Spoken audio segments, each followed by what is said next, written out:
Paulo, ele era o perseguidor da igreja e se tornou o perseguido. Porque quem é a igreja, gente, mesmo a igreja de Cristo, é a igreja de Deus aonde estiver.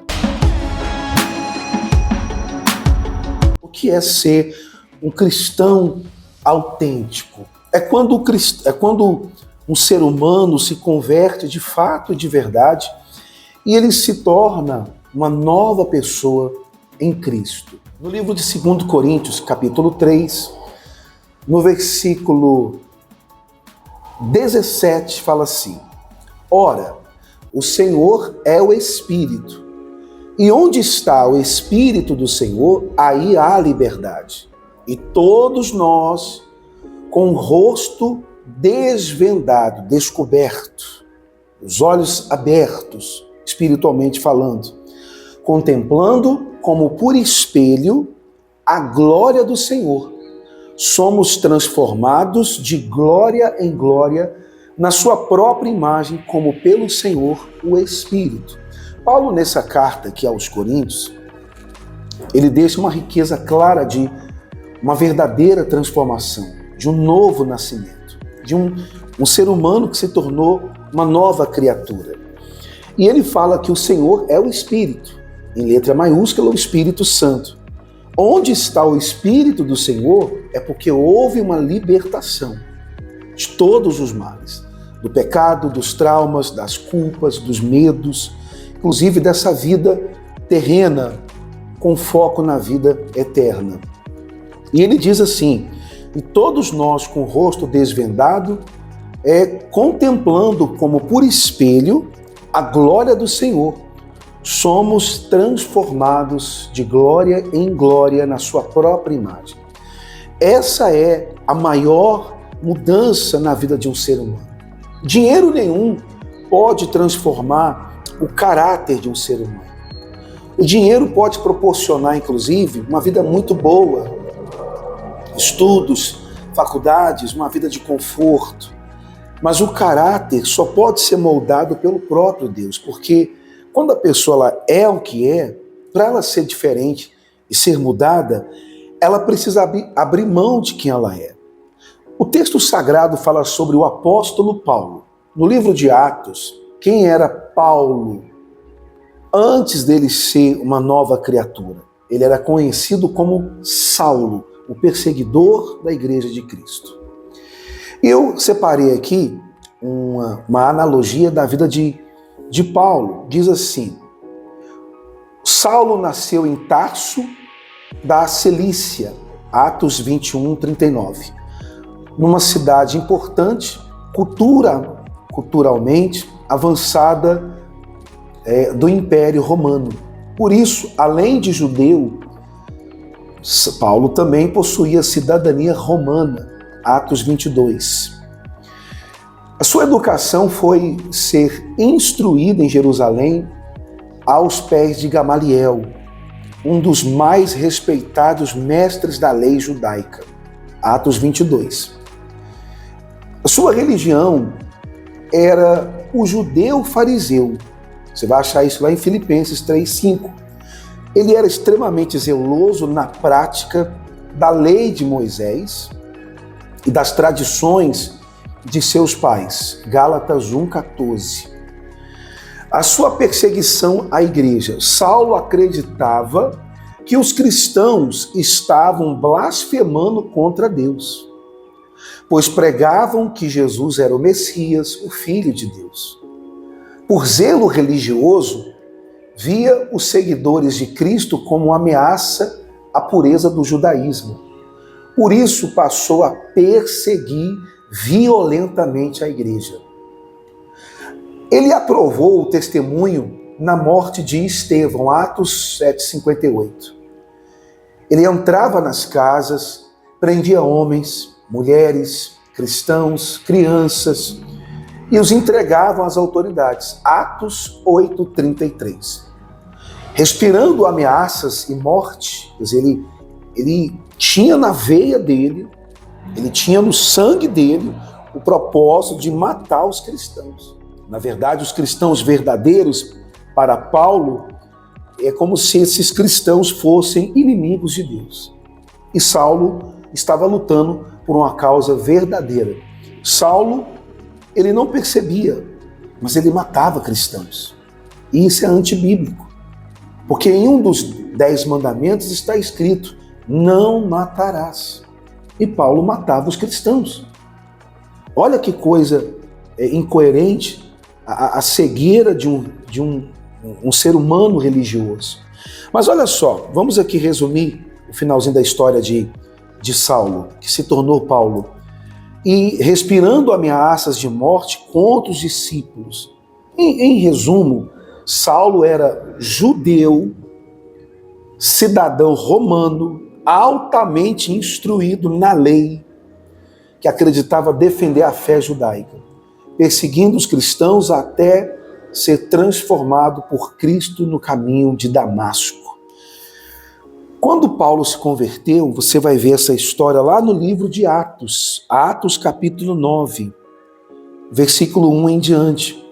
Diz assim: Saulo, respirando ainda ameaça e morte contra os discípulos do Senhor Jesus, dirigiu-se ao sumo sacerdote e pediu-lhe cartas para Damasco, para as sinagogas, a fim de que se encontrasse alguns dele no caminho, quer homens, quer mulheres, os conduzisse presos para Jerusalém.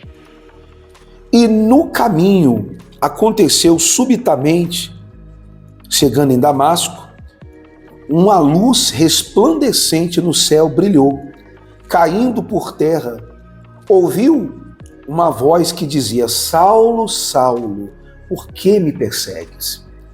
Então disse Saulo: quem és tu, Senhor? E disse ele: eu sou Jesus, a quem tu persegues. Duro é para ti recalcitrar contra os arguilhões. Duro é para ti, Saulo, querer me perseguir. Bom, eu vou resumir a história. Saulo ficou cego 3 dias, orando a Deus, teve o seu encontro com Jesus. Ananias batizou Saulo nas águas, logo em seguida ele recebeu o Espírito Santo, foi curado da cegueira. E olha que coisa interessante, o que o Espírito Santo diz para Ananias? Vai, porque este homem é para mim um vaso escolhido, para levar o meu nome diante dos gentios e dos reis e dos filhos de Israel. Eu lhe mostrarei o quanto deve sofrer pelo meu nome. Então Ananias foi até o apóstolo Paulo, impôs as mãos sobre ele, ele ficou curado da cegueira, batizou nas águas e recebeu o Espírito Santo. Daqui, Saulo se tornou o apóstolo Paulo.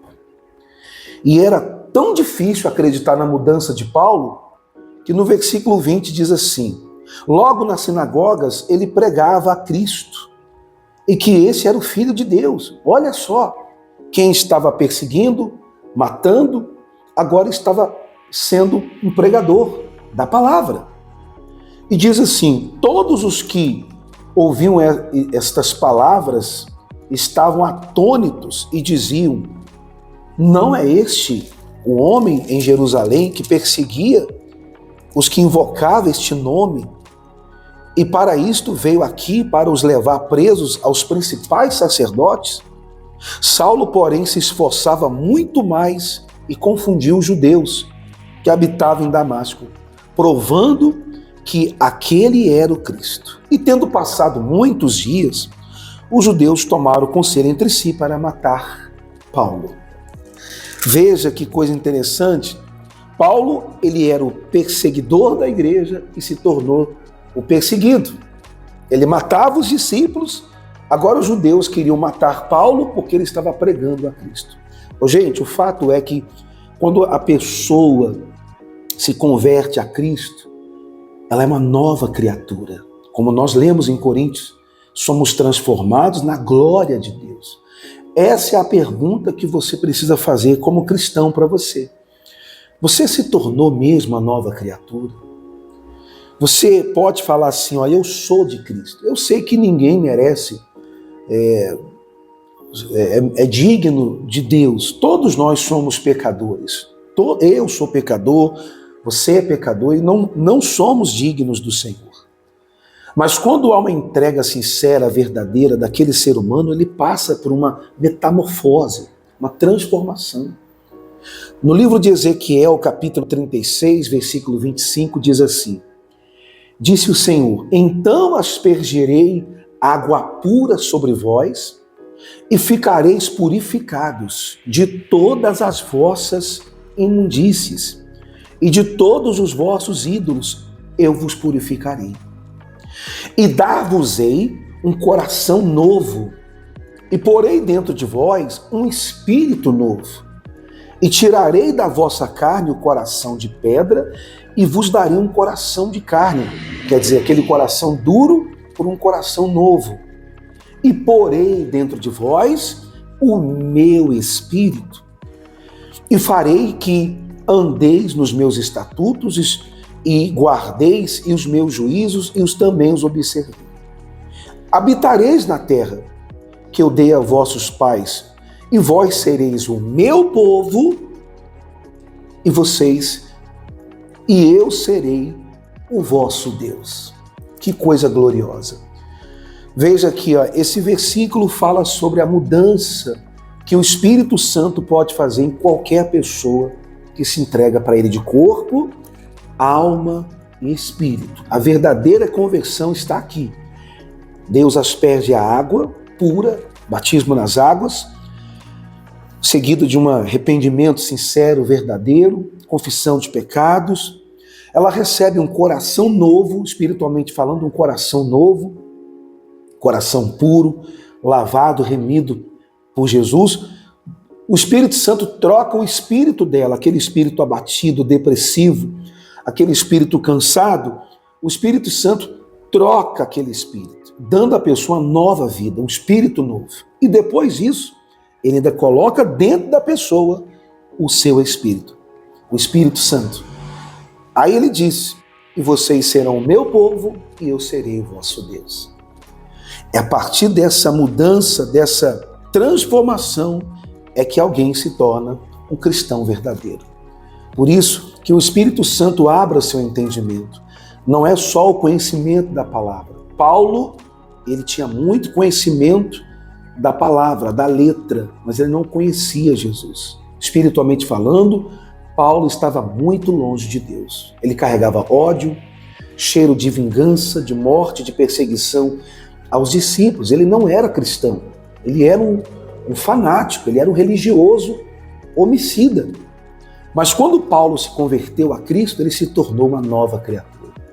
Então, quando a pessoa se entrega de verdade para o Senhor, ela se torna uma nova criatura. O Espírito Santo te abençoe, te fortaleça e faça de você um cristão verdadeiro para que você seja a glória de Deus. Um abraço para você e até o próximo vídeo.